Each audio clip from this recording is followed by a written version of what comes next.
Vikramshila IAS coaching institute 14 बीघा ऋषिकेश। आधुनिक भारत का इतिहास कर रहे थे हम लोग, उसमें व्यक्तित्वों, प्रमुख व्यक्तित्व इतिहास के, तो राजनीतिक व्यक्तित्वों पे थे हम। आज हमारा व्यक्तित्व है गोपाल कृष्ण गोखले, 1866 से 1915 तक। सबसे पहले याद करना महात्मा गांधी के राजनीतिक गुरु। महात्मा गांधी के राजनीतिक गुरु कौन थे? Gopal Krishna Gokhale. Gopal Krishna Gokhale servant of India society वाले, सर्वेंट ऑफ इंडिया सोसाइटी वाले गोपाल कृष्ण गोखले महात्मा गांधी के राजनीतिक गुरु। गोपाल कृष्ण गोखले के गुरु जस्टिस महादेव गोविंद रनाडे। ठीक है, तो गोपाल कृष्ण गोखले का जन्म महाराष्ट्र के कोल्हापुर में हुआ था। कोल्हापुर आपको पता है ना, ज्योग्राफिकल टैग लगता है उन पर। कोल्हापुर चप्पल के लिए प्रसिद्ध है, चप्पलें बड़ी सुंदर होती हैं। कोल्हापुर महाराष्ट्र में हुआ था। इन्होंने नौजवानों को सार्वजनिक जीवन के लिए प्रशिक्षण करने हेतु 1905 में सर्वेंट ऑफ इंडिया सोसाइटी की स्थापना की। दोनों ही क्वेश्चन बनते हैं। सर्वेंट ऑफ इंडिया सोसाइटी की स्थापना किसने की? गोपाल कृष्ण गोखले ने की। गोपाल कृष्ण गोखले ने सर्वेंट ऑफ इंडिया सोसाइटी की स्थापना कब की? 1905 में की। 1902 में बंबई विधानसभा में और बाद में इंपीरियल विधान परिषद के सदस्य चुने गए। इन्होंने पूना सार्वजनिक सभा का त्रैमासिक पत्रिका का संपादन किया। पूना सार्वजनिक सभा की त्रैमासिक पत्रिका का संपादन किया। इसके अतिरिक्त सुधारक इनकी महत्वपूर्ण पत्रिका है। सुधारक से क्वेश्चन बन चुका है। सुधारक नामक पत्रिका किसके द्वारा निकाली गई थी? आंसर गोपाल कृष्ण गोखले। इन्होंने भारतीय लोक सेवा आयोग के सदस्य के रूप में भी कार्य किया। जैसे यूपीएससी होता है, उस जमाने में जो लोक सेवा आयोग था भारत का, उसमें सदस्य के रूप में कार्य किया। भारत सचिव मॉर्ले ने इन्हें एक ताल ठोकने वाला चिमटा कहा। किसने?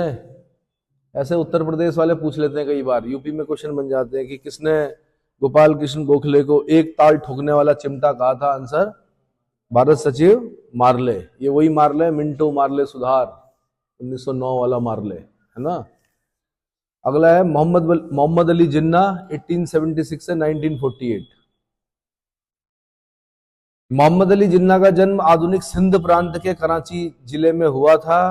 इनके माता पिता क्रमशः मिठी बाई और जिन्ना भाई पुंजा। माँ का नाम मिठी बाई और पिता का नाम जिन्ना भाई पुंजा। इनके पूर्वज गुजरात के राजपूत थे। यह कमाल की बात है कि गुजरात के राजपूत थे। बाद में ये व्यक्ति ऐसा है जिसने अपनी महत्वाकांक्षा के लिए क्या कर दिया? देश का विभाजन कर दिया।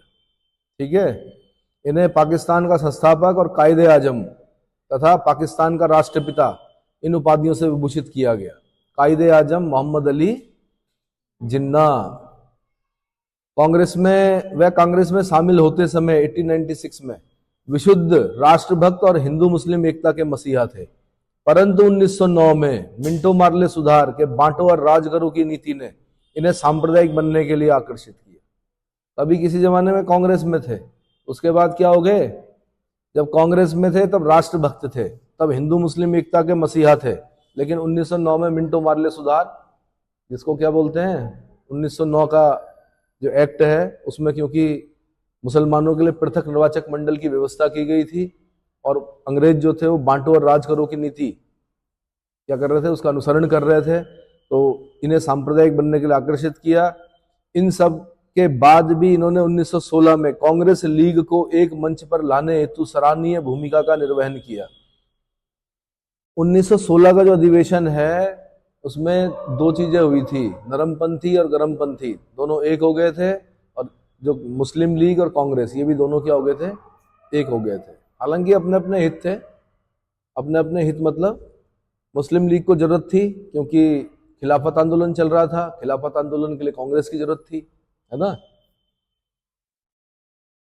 1920 ईस्वी में कांग्रेस के नागपुर अधिवेशन में असहयोग के प्रस्ताव से नाराज होकर वह हमेशा के लिए कांग्रेस का परित्याग कर दिए। 1928 ईस्वी में भारत सचिव बर्कनहेड की चुनौती को स्वीकार करते हुए पंडित मोतीलाल नेहरू ने भारतीय संविधान की रूपरेखा हेतु अपनी रिपोर्ट प्रस्तुत की। तो मोहम्मद अली जिन्ना ने विरोध स्वरूप 14 सूत्री फॉर्मूला प्रस्तुत किया। कभी कभी इतना ही क्वेश्चन आता है कि जब नेहरू रिपोर्ट आई, बर्कनहेड था ना, उसने कहा, वो समझ गया था कि ये भारतीय कभी भी एक नहीं हो सकते, है ना, एक बात पे, एक संविधान पे सहमत नहीं हो सकते। उसने कहा तुम ही लोग बना दो एक ऐसा संविधान जिस पर सारी राजनीतिक पार्टियां क्या हो जाएं? सहमत हो जाएं। उसको पता था बर्कनहेड को कि मुस्लिम लोग कुछ सहमत नहीं होंगे तो कुछ अन्य पार्टियां, जो राजनीतिक पार्टियां, वो सहमत नहीं होंगी। मोतीलाल नेहरू ने बनाया, नेहरू रिपोर्ट आई, नेहरू रिपोर्ट से नाराज हो गए कौन? जिन्ना। उन्होंने कहा इसमें तो हमारे लिए है ही नहीं कुछ, है ना। इन्होंने कहा 14 सूत्री फॉर्मूला। क्या मांग की इन्होंने? 14 सूत्री मांग या 14 सूत्री फॉर्मूला दिया। 1940 में मुस्लिम लीग के मंच से जिन्ना ने एक अलग राष्ट्र पाकिस्तान की मांग की। 1940 याद रखना आपने, अलग राष्ट्र पाकिस्तान की मांग 1940 मुस्लिम लीग के मंच से, ठीक है। इन्होंने देश के समक्ष सबसे बड़ा संकट तब उत्पन्न किया जब 16 अगस्त 1946 को प्रत्यक्ष कार्यवाही दिवस की घोषणा करके पूरे देश में हिंदू मुस्लिम दंगे करवा दिए, एक दूसरे का खून का प्यासा बना दिया। ऐसे खतरनाक दंगे थे। सीधी कार्यवाही दिवस मतलब प्रत्यक्ष कार्यवाही दिवस भी बोलते हैं। डेट याद करनी है आपने। एक आदमी के आह्वान पर हजारों हजारों लोग क्या हो गए? मर गए, आगजनी हुई, बलात्कार हुए, कत्ल हुए, ठीक है, घायल हुए लोग। गांधी तक मतलब इन दंगों को रोकने में क्या रहे? बड़ी मुश्किल से रुके ये दंगे। क्या बोलते हैं इसको? प्रत्यक्ष कार्यवाही दिवस। प्रत्यक्ष कार्यवाही का दिवस का मतलब है निकलो और आगजनी कर दो, लूटपाट करो, जो भी करना करो, मार काट करो, मारो की। यही तो हुआ। तो 16 अगस्त 1946 याद करना है आपने। क्या याद करना है? 16 अगस्त 1946। तो अच्छा आदमी था ये? बहुत बुरा आदमी था। और भी बहुत बुरे लोग थे, इतिहास उनको प्रस्तुत करता ही नहीं उस तरह से। और भीड़ तो भीड़ है। भीड़ क्या करती? जब भीड़ का भरोसा जीत लेता है कोई व्यक्ति, तो वो अच्छे कार्य भी करवा सकता है और बुरे कार्य भी करवा सकता है। हाँ जी, हिटलर है, जिन्ना है, और बहुत सारे लोग हैं। अगला डॉक्टर पट्टाभी सीतारमैया भाई, 1880 से 1959। 1880 से 1959 ईस्वी। भारतीय राष्ट्रीय कांग्रेस के सरकारी इतिहासकार कौन है? पट्टाभी सीतारमैया। यूपीपीसी से क्वेश्चन है।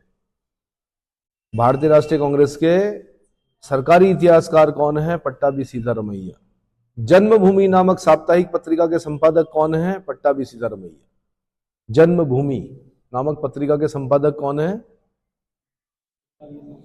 पट्टाभी सीतारमैया। पट्टाभी सीतारमैया का जन्म कहां पर हुआ था? आंध्र प्रदेश में हुआ था। गांधी जी के प्रिय नेता थे, जिसके कारण 1939 में कांग्रेस के अध्यक्ष पद के चुनाव हेतु गांधी जी ने कहा था कि पट्टाभी की हार मेरी हार है। ये पता ही है आपको। 1938 में एक अधिवेशन हुआ कांग्रेस का, उसमें सुभाष चंद्र बोस अध्यक्ष बन गए, हरिपुरा अधिवेशन गुजरात में। फिर अगला 1939 में त्रिपुरी अधिवेशन हुआ, जबलपुर डिस्ट्रिक्ट मध्य प्रदेश में, कांग्रेस का।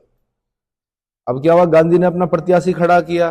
प्रत्याशी कौन था? पट्टाभी सीतारमैया। सुभाष चंद्र बोस ने इन्हें भी पराजित कर दिया। अब क्या हुआ? गांधी ने क्षुब्ध होकर बोला कि पट्टाभी की हार मेरी हार है, मतलब गांधी का ईगो हर्ट हो गया। गांधी जी ने कहा पट्टाभी की हार क्या है? मेरी हार है। तो फिर अंदर कार्य नहीं कर पाए सुभाष चंद्र बोस, बड़ी दिक्कतें हुई, त्याग पत्र देना पड़ा, फॉरवर्ड ब्लॉक बनाई।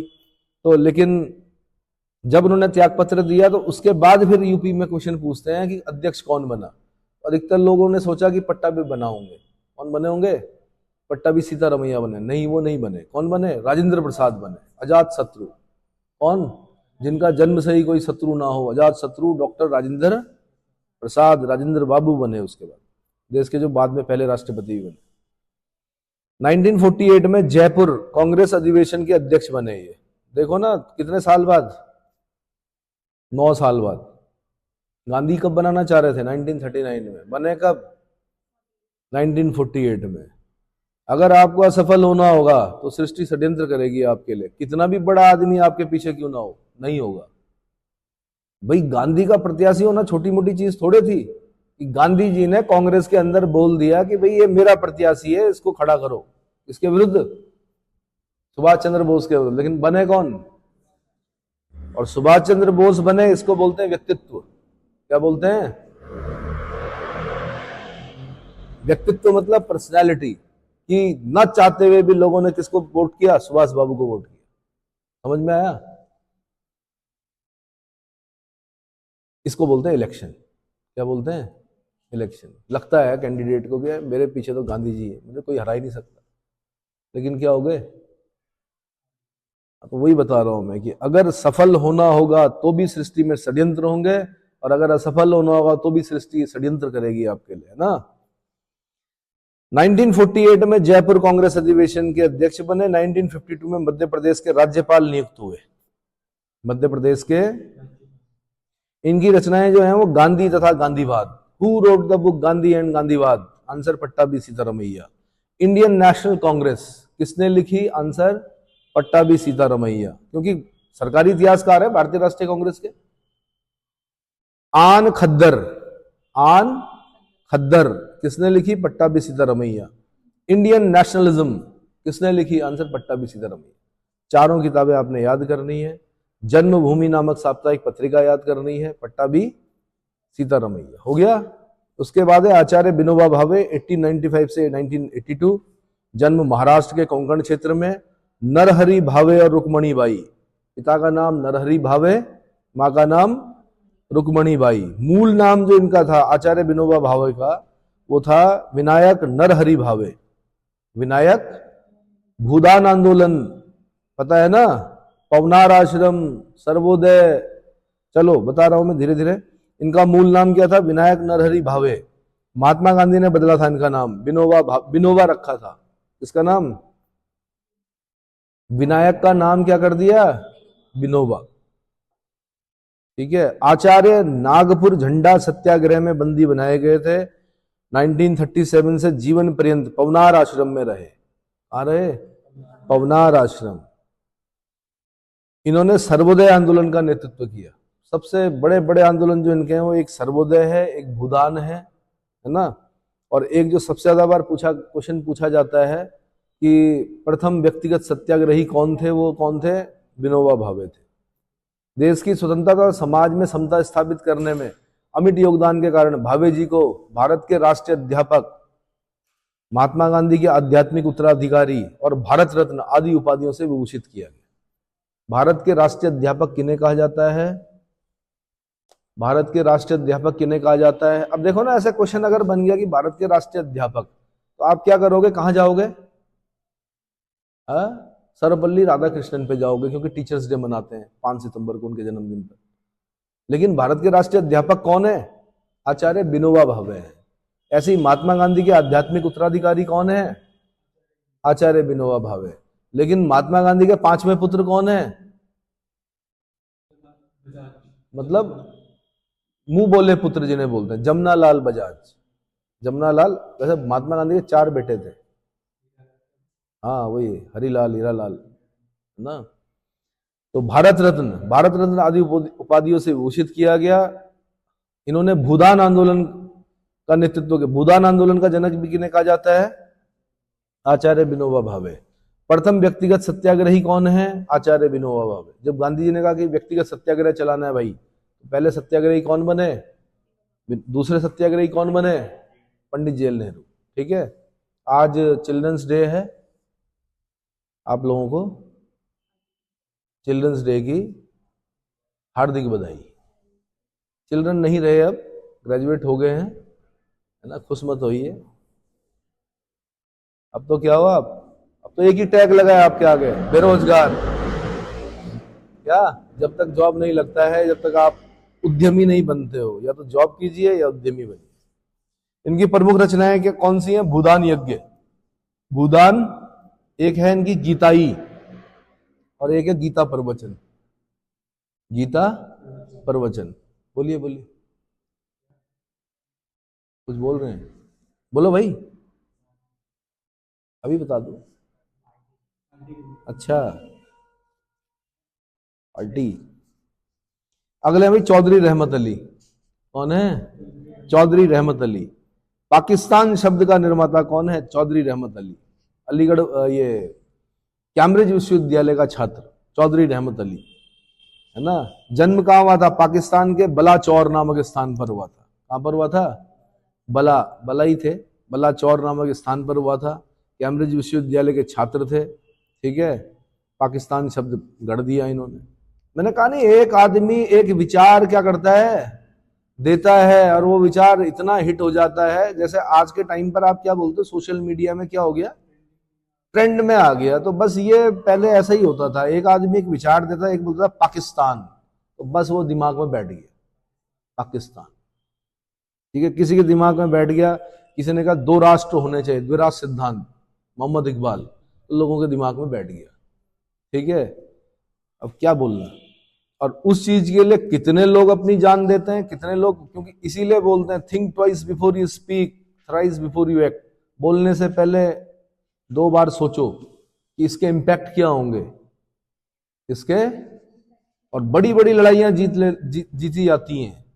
अगर आप अमेरिका का इलेक्शन देखेंगे, अभी वाला नहीं बोल रहा हूं मैं, बराक हुसैन ओबामा वाला इलेक्शन बोल रहा हूं, तो उसमें एक शब्द दिया उसने, यस वी कैन, क्या बोला, और राष्ट्रपति बन गया। कमाल की बात। और भी काम किए होंगे, बट वो पूरे अमेरिका में, पूरे वर्ल्ड में आ गया, यस वी कैन, हाँ हम कर सकते हैं। नहीं आया समझ में। तो अधिकतर जो राष्ट्रपति हैं वो व्हाइट बनते हैं वहां पर, लेकिन वो ब्लैक बने, फर्स्ट ब्लैक राष्ट्रपति हैं। क्या है, थे मतलब 4 साल का कार्यकाल होता है अमेरिका में राष्ट्रपति का, और 2 से अधिक बार नहीं बनते हैं, क्योंकि तीसा की मंदी में जो रूजवेल्ट थे वो 4 बार लगातार राष्ट्रपति रहे थे।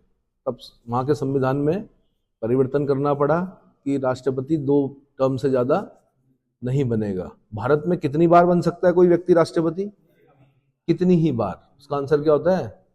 हालांकि कितनी, मतलब अधिकतर, अगर राजेंद्र प्रसाद जी को छोड़ दें तो अधिकतर एक ही बार बने, है ना। एपीजे कलाम का एक बार लग रहा था कि दूसरी बार बनेंगे, लेकिन नहीं बने, वो भी नहीं बने। तो कैम्ब्रिज विश्वविद्यालय के छात्र थे।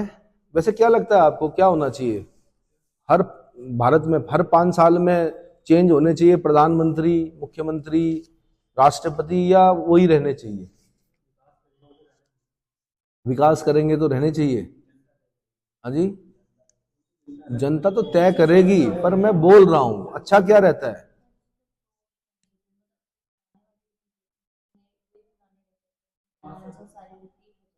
अच्छा,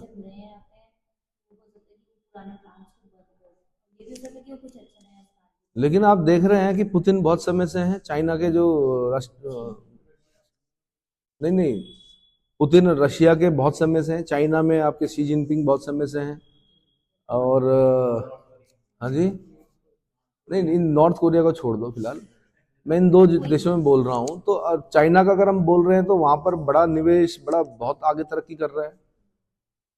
इससे एक चीज का फर्क पड़ता है भाई, इससे ये पड़ता है कि जब ऐसा कंफर्म होता है वर्ल्ड को कि ये नीतियां बहुत लंबे समय तक बनी रहेंगी, तो मैं माना उद्योगपति हूं, और मुझे पता है कि आप अगले 20 साल तक आपको कोई हटा नहीं सकता, तो यानी 20 साल में तो अपना प्रॉफिट सब निकाल लूंगा मैं, कोई दिक्कत नहीं है, तो निवेश करूंगा ना मैं आपके यहाँ।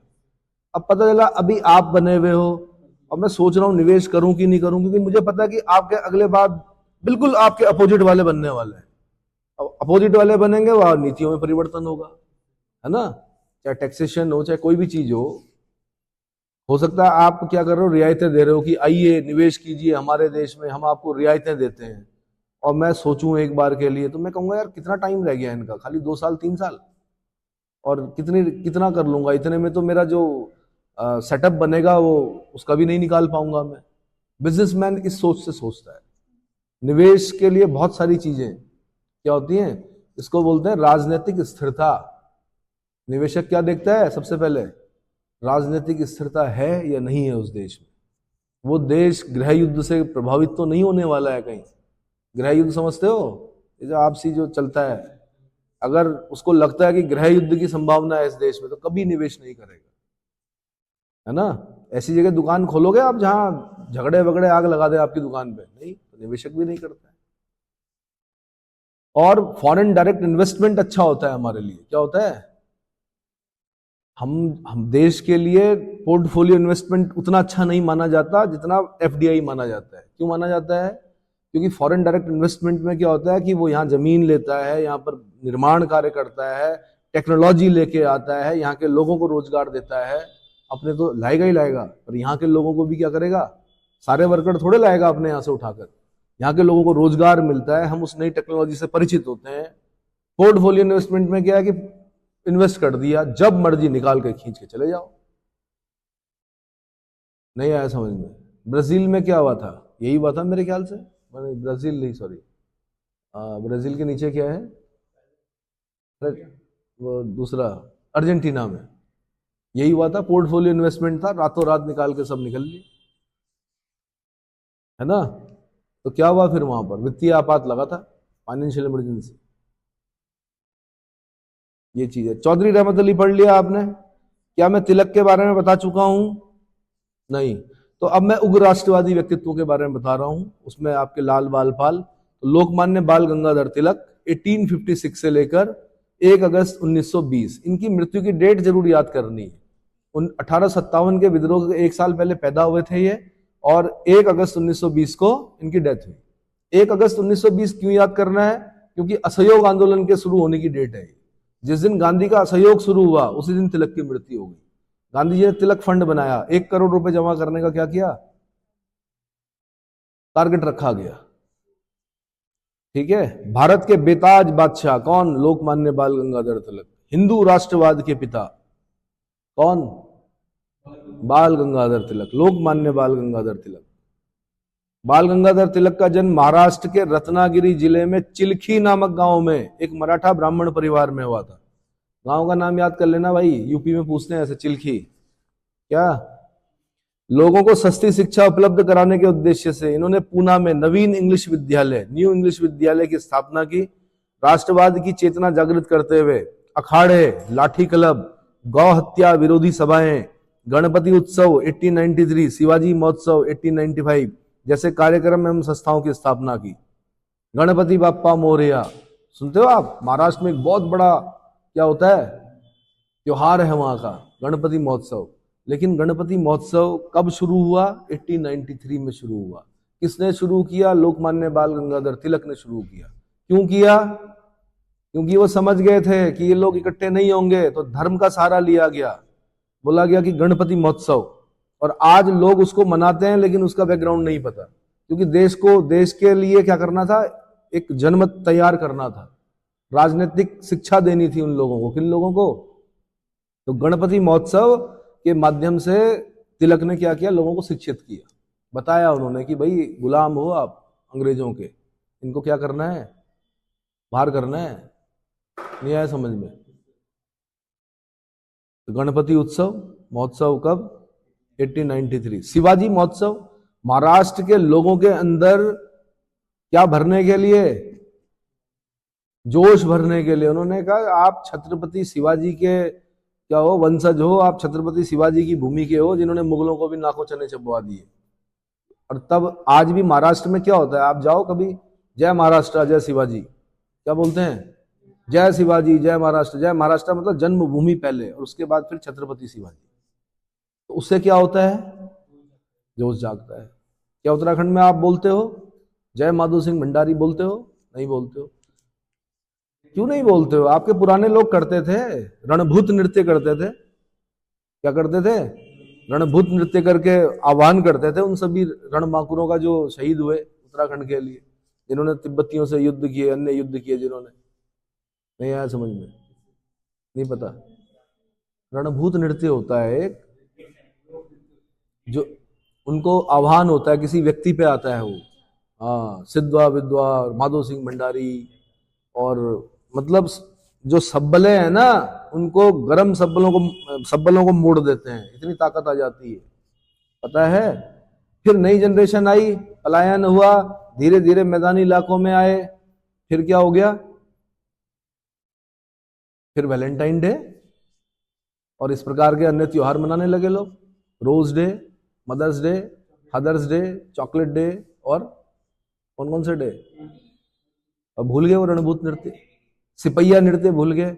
ये भूमि तो सिपाही देने वाली भूमि है, यहाँ सिपहिया नृत्य होता है। सिपहिया नृत्य मतलब फौज में जाने के लिए क्या करते हैं, प्रेरित करने के लिए होता है युवाओं को, ताकि फौज में जाएं। ठीक है भाई, कहां तक पहुंचे हम? चिल्खी नामक गांव बता दिया मैंने, ठीक है। शिवाजी महोत्सव बता दिया 1895। इसके अतिरिक्त मराठा और केसरी जैसी पत्रिकाओं का संपादन किया। मराठा जो था वो किस भाषा में था? इंग्लिश में था। केसरी जो था वो किस भाषा में था? मराठी में था। मराठा इंग्लिश में और केसरी मराठी में। इनको क्या किया इन्होंने? इसका संपादन किया। मराठा और केसरी जैसी पत्रिकाओं का संपादन किया। गीता रहस्य लिखी इन्होंने। क्या लिखी भाई? गीता रहस्य। श्रीमद् भगवत गीता महाभारत के भीष्म पर्व में है। किसमें? किसने लिखी? महर्षि वाल्मीकि ने लिखी। किसने लिखी? कितने अध्याय हैं गीता में? 18 अध्याय हैं। उस पर रहस्य लिखा, गीता रहस्य। दूसरा, Arctic home of the Aryans या Arctic home of the Vedas किसने लिखी? लोकमान्य बाल गंगाधर तिलक। इन्होंने कहा कि जो आर्य हैं वो आर्कटिक प्रदेश से आए। कहां से आए? उत्तरी ध्रुव से आएगी, नॉर्थ पोल से आए। कहां से आए? नॉर्थ पोल से आए। इन्होंने ही सबसे पहले स्वराज्य की स्पष्ट मांग की और कहा कि स्वराज्य मेरा जन्मसिद्ध अधिकार है और मैं इसको लेकर रहूंगा। देखो, अगर ये ऐसे भी बोल सकते थे स्वराज्य हमारा जन्मसिद्ध अधिकार है, हम कोशिश करेंगे इसे लेने की। अगर ऐसे बोलते तो जोश आता। इन्होंने कहा स्वराज्य मेरा जन्मसिद्ध अधिकार है, मैं इसको लेकर रहूंगा।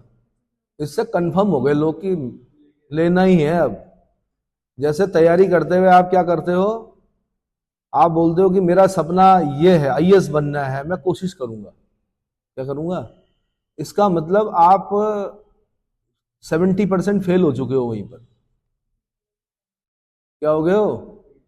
या आपने कहा मुझे पीसेस निकालना उत्तराखंड का, मैं कोशिश करूंगा, पूरी पूरी कोशिश करूंगा कि मैं। कोशिश भले ही ठीक है, आप उसको पॉजिटिव में लेते हो, लेकिन नकारात्मक शब्द है कोशिश। कोशिश में दोनों चीजें होती है, अगर होगा तो ठीक, नहीं होगा तो कोई दिक्कत नहीं। ठीक है, तो इन्होंने कहा मैं लेकर रहूंगा इसको, स्वराज्य मेरा जन्मसिद्ध अधिकार और मैं इसको लेकर ही रहूंगा। इन्होंने 1916 में पूना में होम रूल लीग की स्थापना की। एनी बेसेंट से पहले, एनी बेसेंट सितंबर में करती है शुरू होम रूल लीग की। ये 1916 में पहले, मेरे ख्याल से फेब मार्च के आसपास, अप्रैल के आसपास, देख लो डेट देखो, होम रूल लीग की स्थापना की इन्होंने 1916 में। इनके कुछ महीने बाद फिर एनी बेसेंट ने अपनी होम रूल लीग चलाई। लंदन टाइम्स के संवाददाता और इंडियन अनरेस्ट के लेखक वैलेंटाइन चिरोल ने भारतीय शांति का जनक कहा। क्या कहा? तो मानहानि का दावा ठोका इन्होंने इस पर, वैलेंटाइन चिरोल पर। इंडियन अनरेस्ट का लेखक कौन है? Valentine Chirol. इसने क्या बोला? इन्हें भारतीय शांति के जनक है। हाँ जी, 28 अप्रैल को शुरू किया था इन्होंने होम रूल जो शुरू बनाई थी, होम रूल आंदोलन चलाया था। और लंदन टाइम्स का संवाददाता भी कौन है? Valentine Chirol. कौन है? Valentine Chirol. हो गया। अगले हैं विपिन चंद्र पाल। इनके बारे में कम जानते हो आप। लाल बाल पाल की तिकड़ी जो थी क्रांतिकारी नेताओं में से, विपिन चंद्र पाल का जन्म अविभाजित भारत यानी बांग्लादेश के हबीबगंज जिले में हुआ था। कहां पे हुआ था? पाल कहां होते हैं? बंगाल में होते हैं। आपका इंस्टीट्यूट का नाम विक्रमशिला विश्वविद्यालय के नाम पर रखा गया, जिसकी स्थापना किसने की थी? महाराजा धर्मपाल ने की थी। कहां पर है आज? पहले बंगाल बिहार सब बंगाली था, बिहार भी बंगाल था, झारखंड भी बंगाल था पहले, ये पता है? उड़ीसा भी बंगाल था। बंगाल बहुत बड़ा था। आज बोलते हैं हम ये बिहार है, ये झारखंड है, ये उड़ीसा है, पहले पूरा बंगाल था। आज अगर विक्रमशिला विश्वविद्यालय के धुनसाव से ढूंढोगे तो अंत्यचक। कहा? बिहार में। कहा? डिस्ट्रिक्ट भागलपुर डिस्ट्रिक्ट में मिलेंगे आपको। कहां मिलेंगे?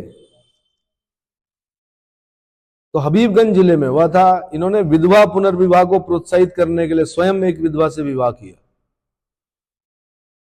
विधवा पुनर्विवाह को प्रोत्साहित करने के लिए स्वयं एक विधवा से विवाह किया। इन्होंने परिदर्शक नामक बंगाली साप्ताहिक पत्रिका का प्रकाशन किया। परिदर्शक, यूपी में पूछते हैं ऐसे क्वेश्चन, उत्तराखंड का लेवल नहीं पहुंचा अभी यहां तक, लेकिन फिर भी याद कीजिए, धीरे धीरे बड़ा हो रहा उत्तराखंड लोक सेवा आयोग भी, है ना। परिदर्शक नामक बंगाली साप्ताहिक पत्रिका का प्रकाशन किसने किया? आंसर विपिन चंद्र पाल ने किया। फिर मेरे जीवन और समय की यादें शीर्षक से पुस्तकें लिखी। तो परिदर्शक, मेरे जीवन और समय की यादें, ये सब किसकी हैं? विपिन चंद्र पाल की हैं। अरविंदो घोष के खिलाफ गवाही देने से इनकार करने पर 6 मास का कारावास हुआ। किसको? विपिन चंद्र पाल को। विपिन चंद्र पाल। अगले हैं मोतीलाल नेहरू। मोतीलाल नेहरू का जन्म आगरा में गंगाधर नेहरू के पुत्र के रूप में हुआ था। गंगाधर नेहरू के पुत्र के रूप में हुआ था। मूलतः कश्मीरी ब्राह्मण थे। इन्होंने इंडिपेंडेंट नामक समाचार पत्र का संपादन किया। इंडिपेंडेंट। इनकी प्रमुख पुस्तक the voice of freedom, the voice of freedom. बाकी नेहरू रिपोर्ट आपको पढ़ा दी मैंने। बर्कनहेड ने चुनौती दी, फिर मोतीलाल नेहरू ने क्या किया, एक संविधान तैयार किया जिसको नेहरू रिपोर्ट बोलते हैं। फिर मैंने साथ में ये भी बताया था कि कांग्रेस खिलाफत स्वराज पार्टी का जो गठन किया था वो किसने किया था? चित्तरंजन दास और मोतीलाल नेहरू ने किया था, है ना। चलो अगला है लाला लाजपत राय, शेर पंजाब, पंजाब केसरी। लाला लाजपत राय, जिन्होंने लाहौर में, इनके सहयोग से ही लाहौर में डीएवी कॉलेज की भी स्थापना हुई थी। दयानंद एंग्लो वैदिक, ये पढ़ा है आपने पहले। लाला हंसराज और लाला लाजपत राय, है ना। पंजाब केसरी और शेर पंजाब जैसी उपाधियों से भूषित लाला लाजपत राय का जन्म पंजाब के मोगा जिले में हुआ था। आर्य समाजी नेता लाला लाजपत राय ने लाला हंसराज के साथ मिलकर लाहौर में दयानंद एंग्लो वैदिक विद्यालय की स्थापना की। इन्होंने राष्ट्रीय कॉलेज लाहौर की भी स्थापना की। इसकी राष्ट्रीय कॉलेज लाहौर की भी स्थापना की, जिसमें भगत सिंह और सुखदेव जैसे क्रांतिकारी उत्पन्न किए। 1920 में इन्होंने all India trade union Congress के अध्यक्ष बने। तो यहां से बनता है अटक की स्थापना कब हुई? अटक मतलब all India trade union Congress की स्थापना कब हुई? 1920 में हुई। पहले अध्यक्ष कौन बने? लाला लाजपत राय बने। कौन बने? लाला लाजपत राय बने। पंजाबी, वंदे मातरम और एक अंग्रेजी साप्ताहिक द पीपल पत्रिका का संपादन किसने किया? लाला लाजपत राय ने किया। वंदे मातरम सबसे ज्यादा पूछा जाता। वंदे मातरम पत्रिका का संपादन किसने किया? लाला लाजपत राय। पंजाबी का किसने किया? लाला लाजपत राय। द पीपल का किसने किया संपादन? आंसर लाला लाजपत राय। 1928 में साइमन गो बैक के नारे लगा रहे थे, साइमन कमीशन का विरोध कर रहे थे। पुलिस की लाठियां पड़ी, लाठी से घायल हुए और कुछ समय बाद इनकी मृत्यु हो गई। लेकिन मृत्यु से पहले इन्होंने कहा था कि मेरे शरीर पर किया गया एक एक आघात ब्रिटिश साम्राज्यवाद के ताबूत की कील साबित होगा। ब्रिटिश साम्राज्यवाद के ताबूत की, ताबूत तो पता है ना क्या होता है? कॉफिन। कॉफिन में जो कील ठोकी जाती है आखिरी, वो साबित होगा। अब क्या हुआ? लाला जी की तो मृत्यु हो गई, तो लाला जी का बदला किसने लिया भाई? भगत सिंह, सुखदेव, राजगुरु। उन्होंने कहा लाठीचार्ज कराया किसने था? कौन था वो पुलिस अधीक्षक, है ना। फिर क्या हुआ कि सैंडर्स की हत्या की इन्होंने, एक पुलिस अधिकारी की। इन्होंने भगत सिंह, सुखदेव और राजगुरु, शार्प शूटर राजगुरु। ठीक है। अगला है देश बंधु चित्तरंजन दास। अब अगले पर्सनालिटी कौन है? देश बंधु चित्तरंजन दास। 1870 से 1925 स्वराज पार्टी के संस्थापक चित्तरंजन दास का जन्म बंगाल में भुवन मोहन दास के पुत्र के रूप में हुआ था। प्रतिष्ठित वकील थे ये। अरविंदो घोष की तरफ से अलीपुर षड्यंत्र केस तथा ढाका षड्यंत्र केस के प्रतिवादी वकील के रूप में सफल रूप से उन्होंने पक्ष रखा। 1921 में इन्होंने अहमदाबाद कांग्रेस अधिवेशन का अध्यक्ष चुना गया। इन्हें अहमदाबाद कांग्रेस अधिवेशन 1921 के अध्यक्ष कौन थे? आंसर देश बंधु चित्तरंजन दास। बड़ा कंफ्यूजन होता है भाई, देश बंधु कौन है? चित्तरंजन दास। और दीन बंधु कौन है? C.F. एंड्रयूज। दीन बंधु कौन है? आप बंधु बंधु से मत वो कर देना। बंग बंधु कौन है? अभी ये नया नाम आ गया, बंग बंधु। ढूंढो कौन है? मुजीबुर रहमान। बांग्लादेश में इतना बवाल हो रहा, मूर्ति तोड़ दी। कुछ गंवार और जाहिल उस मूर्ति के ऊपर जाकर क्या कर रहे हैं? गंदगी कर रहे हैं बांग्लादेश में। यानी जिन्होंने देश बनाया उन्हीं की मूर्ति तोड़ रहे हैं वहां के लोग, क्योंकि उन्मादी हैं। भीड़ कैसी है? उन्मादी भीड़ है, ना अकल ना शकल। क्या कर रहे हैं? मूर्ति तोड़ रहे हैं। अरे भाई क्यों तोड़ रहे हो? ये देश का निर्माण, तुम्हारे तो राष्ट्रपिता हैं वो, वरना पाकिस्तान के अंडर में रहते तो भूखे मरते इस समय। नहीं आया समझ में? ऐसा भी क्या विरोध यार। मूर्ति तोड़ के कौन सा कष्ट हो रहा होगा? आत्मा तो चली गई, शरीर खत्म हो गया उनका, मूर्ति से क्या बदला ले रहे हो? तो ये ऐसे ऐसा कार्य कौन करते हैं? मूर्ख लोग करते हैं। चलिए जी, अलीपुर षड्यंत्र केस 1908 और ढाका षड्यंत्र केस के प्रतिवादी वकील के रूप में सफल रहे। 1921 में अहमदाबाद कांग्रेस अधिवेशन के अध्यक्ष चुने गए, परंतु जेल में होने के कारण हकीम अजमल खान ने अध्यक्षता की और हकीम अजमल खान ने की थी इनकी जगह पे, जेल में थे। कौन? देशबंधु चित्तरंजन दास। ये भी क्वेश्चन बना है शायद यूपी में कि अध्यक्ष चुने गए पर अध्यक्षता नहीं कर पाए, क्यों? क्योंकि जेल में थे। कौन? देशबंधु चित्तरंजन दास। हकीम अजमल खान ने इनकी जगह पे अध्यक्षता की। श्रीमती सरोजनी नायडू ने अध्यक्षीय भाषण पढ़कर सुनाया था इनका, जेल से लिख के दिया। सुनाया किसने? सरोजनी नायडू। फॉरवर्ड और वंदे मातरम नामक समाचार पत्र का संपादन किया। इंडिया फॉर फ्रीडम जैसी उत्कृष्ट पुस्तक की रचना की। India for freedom, India for freedom.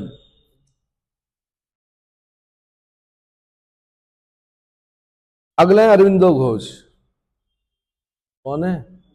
Aurobindo Ghosh. Pondicherry या पुदुचेरी के औरोविलो आश्रम 1916 के संस्थापक अरविंदो घोष का जन्म कलकत्ता में हुआ था। 18 वर्ष की आयु में आईसीएस की परीक्षा उत्तीर्ण की इन्होंने। क्या की? आईसीएस की परीक्षा उत्तीर्ण की, परंतु देश प्रेम के कारण घुड़सवारी की परीक्षा देने नहीं गए। ये स्वदेशी आंदोलन को तीव्र करने हेतु अग्निवर्षी पत्रिका वंदे मातरम का प्रकाशन प्रारंभ किया। 2 मई 1908 को 40 युवकों के साथ गिरफ्तार कर लिए गए। इन पर अलीपुर षड्यंत्र केस का मुकदमा चलाया गया। देशबंधु चित्तरंजन दास ने दलीलें देकर इन्हें रिहा करवा दिया। कर्मयोगी नामक अंग्रेजी पत्र का संपादन किया फिर इन्होंने। कौन सा? कर्मयोगी। इनकी जो कृतियां हैं वो है एसेज ऑन गीता। आप देख रहे होंगे जितने भी महान लोग हैं वो गीता जरूर पढ़ रहे हैं। महात्मा गांधी के हाथ में भी गीता दिखती है आपको, इनके हाथ में भी गीता दिख रही है। कौन? Essays on Gita. सावित्री लिखी इन्होंने। डिवाइन लाइफ, इनकी आत्मकथा कौन सी है?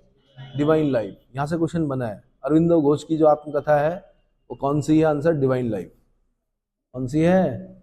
Divine life. याद भी करना है भाई, खाली हाँ हाँ मत करो। डिवाइन लाइफ किसकी आत्मकथा है? अरविंदो घोष की आत्मकथा। बाकी वंदे मातरम आप लाला लाजपत राय में भी देख रहे हैं, वंदे मातरम आप और कहाँ देख रहे हो?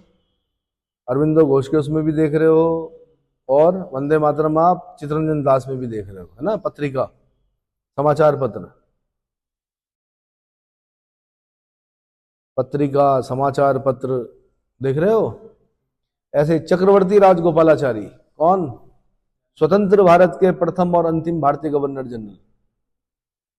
अगर पूछेगा स्वतंत्र भारत का प्रथम गवर्नर जनरल तो माउंटबेटन, लेकिन अगर बोलेगा स्वतंत्र भारत का प्रथम भारतीय गवर्नर जनरल तो सी राजगोपालाचारी। राजा जी इनका उपनाम है। इनके नाम पर राजा जी नेशनल पार्क भी हमारे उत्तराखंड है। कितने डिस्ट्रिक्ट में पड़ता है? 3। कौन कौन से? पौड़ी, हरिद्वार और देहरादून। ठीक है, पता था? नहीं पता था? ये क्या है? देहरादून डिस्ट्रिक्ट है, चंद्रभागा पार। ये भी राजा जी नेशनल पार्क के एरिया में आता है। उधर जो चीला वाला उधर उस पार जाते हो तो वो पौड़ी में पड़ता है। वो किस में आता है? पौड़ी डिस्ट्रिक्ट में आता है। और तीसरा डिस्ट्रिक्ट कौन सा है? हरिद्वार। उधर वाला जो क्षेत्र है वो हरिद्वार डिस्ट्रिक्ट में आता है। नहीं है? घूमते घूमते याद कर लो। राजा जी नेशनल पार्क बोलो। और मेरे ख्याल से ये भी आता है इधर, जहां पर लाइटें नहीं है, दुकानें हैं मगर लाइट नहीं है। आपका ये गरुड़ चट्टी वाला नेशनल पार्क में ही आता शायद। हाँ, वहां पे पूछते हैं ना हम लोग कि आपने लाइटें क्यों नहीं लगाई, तो नेशनल पार्क है इसलिए नहीं लगा सकते, वाइल्ड लाइफ डिस्टर्ब होता है। नहीं आया समझ? हाँ, मतलब पक्का निर्माण नहीं कर सकते आप वहां पर, क्योंकि बिल्कुल बाहर हो गया ना वो, इसलिए बन गई, वरना तो नहीं बना सकते। चलो जी, अगला है कौन? चक्रवर्ती राजगोपालाचारी बता दिया मैंने, प्रथम और अंतिम भारतीय गवर्नर जनरल। जन्म कहाँ हुआ था? कृष्णागिरी जिले में हुआ था। तमिल ब्राह्मण परिवार में हुआ था। पिता का नाम नलिन चक्रवर्ती, ये प्रसिद्ध न्यायाधीश थे। 1937 में चक्रवर्ती राजगोपालाचारी के नेतृत्व में कांग्रेस ने मद्रास में सरकार बनाई। 1937 में चक्रवर्ती राजगोपालाचारी के नेतृत्व में कांग्रेस ने मद्रास में सरकार बनाई। 1952 में मद्रास के मुख्यमंत्री बने। 1954 में इन्हें भारत रत्न से सम्मानित किया गया। पहला भारत रत्न 3 लोगों को मिला 1954 में, चक्रवर्ती राजगोपालाचारी, सर्वपल्ली राधाकृष्णन और चंद्रशेखर वेंकट रमन। याद कर लो, सीवी रमन इफेक्ट दिया था जिन्होंने। क्या बोला मैंने, क्या बोला? चक्रवर्ती राजगोपालाचारी, सीवी रमन, चंद्रशेखर वेंकट रमन, सर्वपल्ली राधाकृष्णन। पहला भारत रत्न कब दिया गया? 1954 में दिया गया। क्लियर हो गया? आपको जो इनके राजनीतिक विचार हैं वो स्वराज और सत्यमेव नामक कृति में संकलित हैं। स्वराज और सत्यमेव नामक कृति में संकलित हैं। किनके विचार? चक्रवर्ती राजगोपालाचारी। ठीक है, सीआर भी बोलते थे इनको। शॉर्ट फॉर्म क्या थी? सीआर, चक्रवर्ती राजगोपालाचारी का short form, abbreviate CR. CR नहीं, सीआर। ठीक है, अगले हैं खान अब्दुल गफ्फार खान, सीमांत गांधी, फ्रंटियर गांधी, बादशाह खान। कौन? बादशाह खान, बच्चा खां, बच्चा खां, सीमांत गांधी। क्यों बोलते हैं सीमांत Gandhi? North west frontier province में रहते थे, गांधी जी की विचारधारा को क्या करते थे? प्रभावित थे, बिल्कुल उन्हीं की तरह अनुसरण करते थे, इसलिए सीमांत गांधी बोलते थे इनको। ठीक है, फ्रंटियर गांधी। बच्चा खां और बादशाह खान जैसी उपाधियों से विभूषित खान अब्दुल गफ्फार खान का जन्म पेशावर, पाकिस्तान में बैरम खान के पुत्र के रूप में हुआ था। अकबर का गुरु बैरम खान नहीं भाई, दूसरे बैरम खान है। अकबर मर गया कब? बैरम खान बहुत पहले मर गया, 1556 के बाद, 4 साल बाद मर गया। 1560 में मर गया बैरम खान। 61 में कैसे? क्या लिखा हुआ? अकबर का गुरु बैरम खान। दरअसल क्या हुआ, जब अकबर राजा बना तो 14 साल का था। 18 साल होते ही सबसे पहले उसने अपने गुरु को क्या बोला? तीन चीजें बोली। या तो गुप्त मामलों के सलाहकार बन जाओ मेरे, या फिर आप यहाँ की जागीरदारी ले लो कहीं की बोली, या फिर मक्का चले जाओ। तो बैरम खान की समझ में आ गया था कि ये सुन्नी है, मैं शिया हूं, मेरा अंत निश्चित है, इसलिए मैं क्या करता हूँ? मक्का की यात्रा करता हूँ। हाँ जी, अब उसके लिए बहुत बड़ी डिबेट करनी पड़ेगी।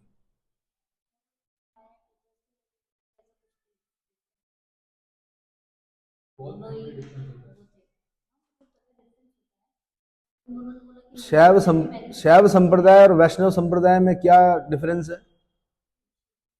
एक शिव की पूजा करते हैं, एक भगवान विष्णु की पूजा करते हैं। और प्रणालियों में क्या अंतर है? एक हरिद्वार बोलते हैं शिव वाले, एक हरिद्वार बोलते हैं वैष्णव वाले। तो भाई ये डिफरेंस चलते रहेंगे, हर धर्म में चलते हैं। ईसाई धर्म हो, हिंदू धर्म हो, है ना, जितने विचारधाराएं होंगी तो उसके हिसाब से। हम वैष्णव हैं कि, ठीक है, तो हम शैव हैं, तो थोड़ा सा डिफरेंस आ जाता है। ये नहीं समझते हैं कि लास्ट जो अंतिम परिणति है वो क्या है? उसको प्राप्त करना। किसको? सत्य को प्राप्त करना, ईश्वर को। ये विवेकानंद जी ने समझा दिया था लोगों को कि सारी जो धाराएं हैं, मतलब जैसे सारी नदियां सागर में जाके मिलती हैं, वैसे सारे धर्म एक ही जगह जाके मिलते हैं। किसको? अब आप साकार ब्रह्म की उपासना करो, निराकार ब्रह्म की उपासना करो, बस ये है कि चल रहा है। ठीक है। अब्दुल गफ्फार खान भाई बैरम खान के पुत्र के रूप में पेशावर पाकिस्तान में पड़ता है। पुरुषपुर नाम था इसका कभी। क्या नाम था? पुरुषपुर, पेशावर। सविनय आंदोलन के दौरान Uttar Pradesh, north west frontier province, उत्तर पश्चिमी सीमा प्रांत में खुदाई खिदमतगार नामक संगठन की स्थापना की इन्होंने।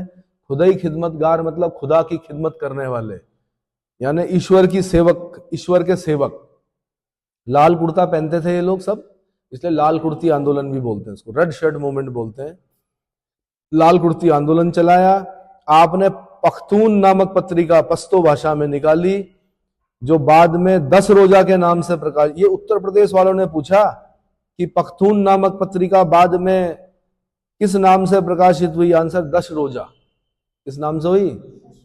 आप जब वेद पढ़ेंगे ना तो वहां पे आपको एक उदाहरण आता है कि रावी ऑब्लिक परुषणी, रावी का पुराना नाम क्या है? परुषणी नदी के तट पर 10 राज्य युद्ध हुआ, बैटल ऑफ 10 किंग्स हुआ, जिसमें एक तरफ राजा सुदास था, दूसरे तरफ 5 आर्य जातियां थी, 5 अनार्य जातियां थी, और एक कौन थे? गुरु थे। ठीक है, 5 जब हम आर्य जातियां नारी जातियां पढ़ते हैं तो उसमें आता है अनिल, पक्त, भलानस, शिव और विषानिन। ये 5 जातियां पढ़ते हैं हम। क्या पढ़ते हैं? अनिल, पक्त, भलानस, शिव और विषानिन।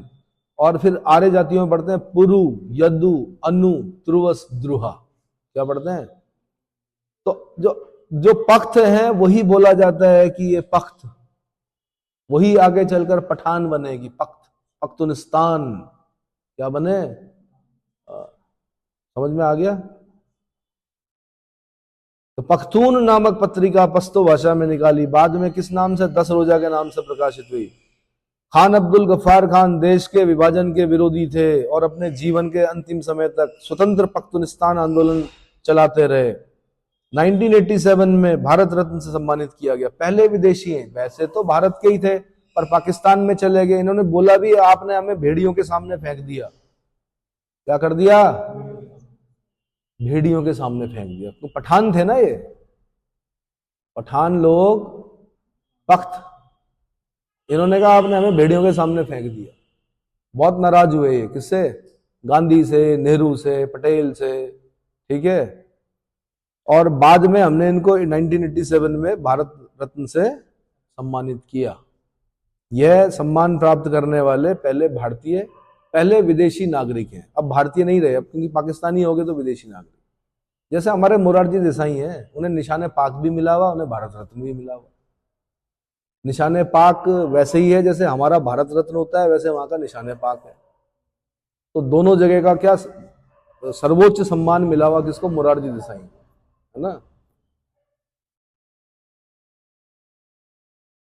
यूसुफ मेहर अली अगली पर्सनालिटी है। यूसुफ मेहर अली कौन है? 1903 में मुंबई में जन्मे यूसुफ कांग्रेस सोशलिस्ट पार्टी के संस्थापक सदस्यों में से एक थे। बहुत कम लोग जानते हैं कि यूसुफ ने ही सर्वप्रथम आजादी के सबसे कारगर नारों भारत छोड़ो और साइमन गो बैक का नारा दिया था। भारत छोड़ो, अंग्रेजों भारत छोड़ो, ये नारा देने वाला पहला व्यक्ति कौन था? यूसुफ मेहर अली।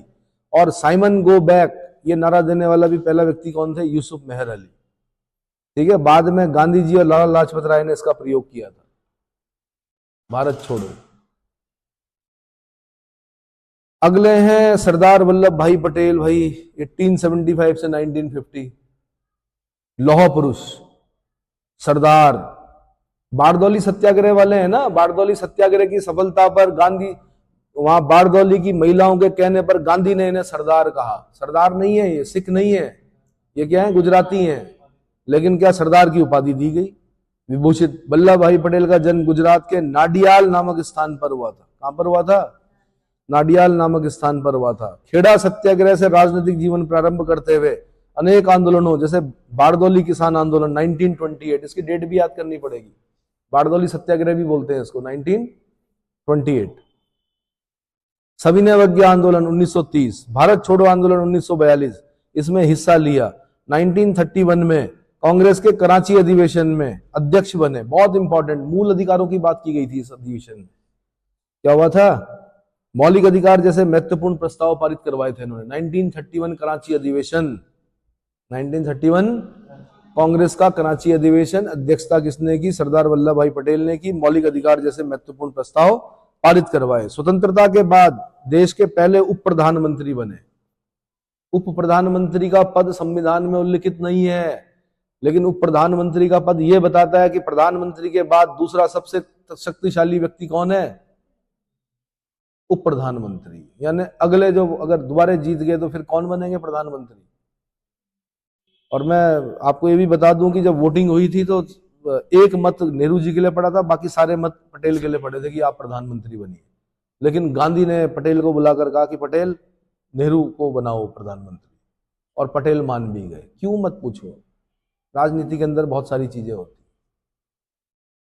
है ना। हो सकता है कि इस क्लास में मैं चुनाव कराऊं और मॉनिटर ये बन जाए, ठीक है, और मैं इन्हें बोलूं कि नहीं भाई आप नहीं, मैं चाहता हूं ये मॉनिटर बने, तो क्या करना पड़ेगा आपको? क्या पत्र नहीं, आपको बोलना पड़ेगा ठीक है। तो गांधी जी को बात मान ली पटेल ने, गांधी गृह मंत्री बने, ठीक है। तो कराची कांग्रेस के कराची अधिवेशन के अध्यक्ष बने, मौलिक अधिकार जैसे महत्वपूर्ण प्रस्ताव पारित करवाए, स्वतंत्रता के बाद आप देश के पहले प्रधानमंत्री बने, गृह मंत्री बने, दूरसंचार मंत्री बने। इन्होंने देश भारत की एकता अखंडता सुनिश्चित करने के लिए 365 दिनों में 562 राज्य की रियासतों का भारतीय संघ में सम्मिलित करवाया। छोटा मोटा काम समझते हो? किसी के बस का नहीं था ये। राजाओं से उनकी रजवाड़े छीनोगे आप। राजाओं से रजवाड़े छीनना मतलब वैसे ही क्या आपसे आपका मकान छीन सकता है कोई? माना मैं आप लोगों को बोलूं कि भाई आपका मकान अभी निजी है, आप ऐसा करो कि इसको सरकार की प्रॉपर्टी घोषित कर दो, कर दोगे? नहीं, रहो आप, कोई दिक्कत नहीं है, लेकिन आपके जो अधिकार हैं अब आप आपके अपने हिसाब से नहीं चलोगे। अब आप हाथी नहीं बांधोगे, अब आपके नगाड़े वगाड़े नहीं बजेंगे ये सब चीजें। अब आप सरकारी संपत्ति में रहोगे। अब क्या करोगे?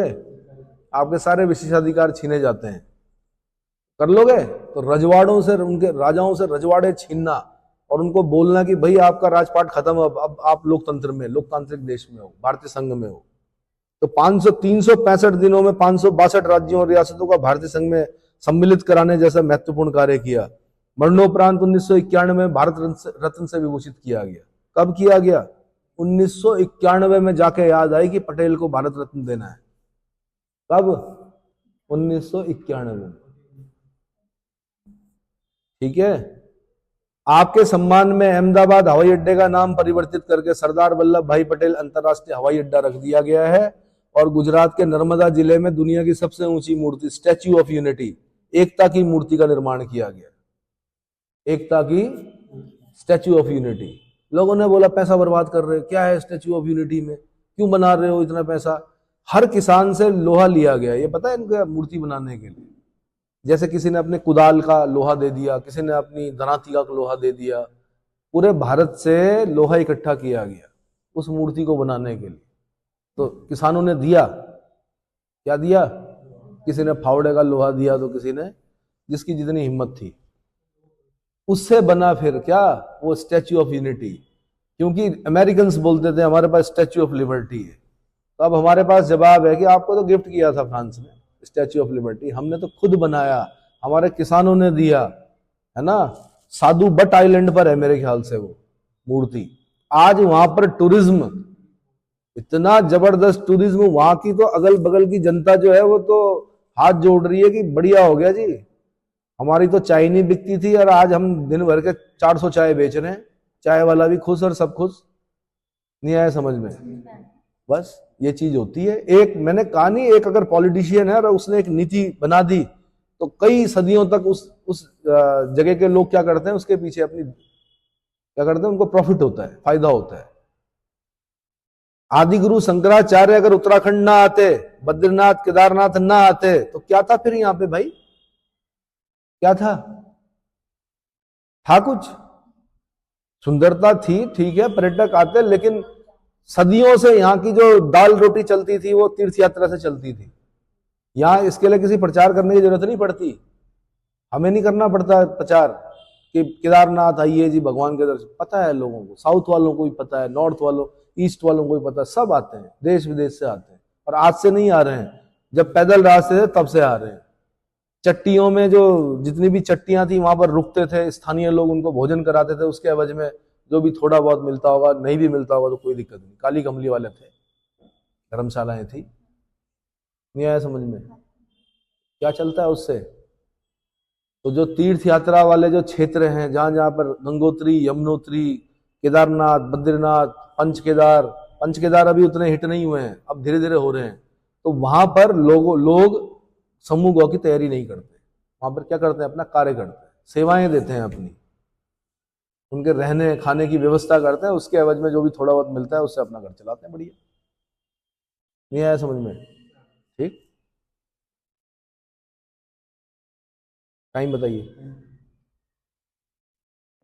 ठीक है, इतना काफी है, फिर अगले लेक्चर में बताऊंगा।